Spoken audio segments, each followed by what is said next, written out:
अस्सलाम वालेकुम दोस्तों, हेल्थ एंड फिटनेस फैक्ट्री के मोअज़्ज़ज़ मेहमानों को एक नई वीडियो में खुश आमदीद कहते हैं। मेरी तमाम दोस्तों से गुजारिश है, बराए मेहरबानी चैनल को सब्सक्राइब कर लें और बेल आइकन को दबाना हरगिज़ ना भूलें ताकि हमारी हर आने वाली नई वीडियो का नोटिफिकेशन आप लोगों को मिल सके। दोस्तों, कुछ ये रॉड सख्ती ना होना, रॉड में लागरी आ जाना, रॉड में सुस्ती काहली आ जाना, रॉड में इंतशार की कमी होना, रॉड का अंदर की तरफ घुस जाना या बेजान हो जाना, ऐसे तमाम तर अमराज के खात्मे के लिए आज मैं आपको एक बहुत ज़बरदस्त नुस्खा बनाने की तरकीब बताऊंगा।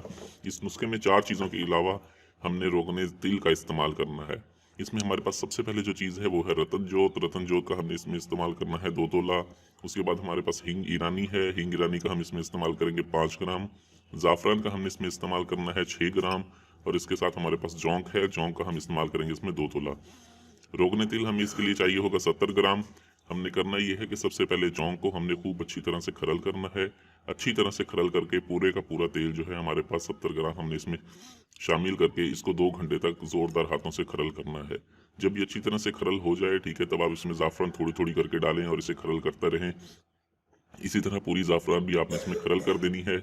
उसके बाद रतन जोत है हमारे पास। रतन जोत हमने इसमें शामिल करके बिल्कुल इसको भी अच्छी तरह से 2 घंटे तक खरल करना है। और उसके बाद हमने इसे 2 दिन तक हल्की कड़कती धूप में छोड़ देना है।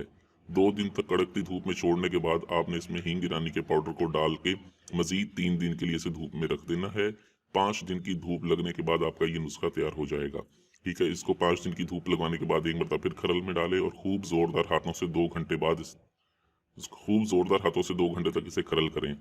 ये आपका नुस्खा इस्तेमाल के लिए तैयार है। रॉड की लंबाई, मोटाई, सख्ती, ताकत और इंतशार के लिए निहायत ही ज़बरदस्त और आला नुस्खा है। इस नुस्खे को इस्तेमाल करें। वीडियो अच्छी लगी हो तो इसे लाइक, शेयर और कमेंट ज़रूर करें।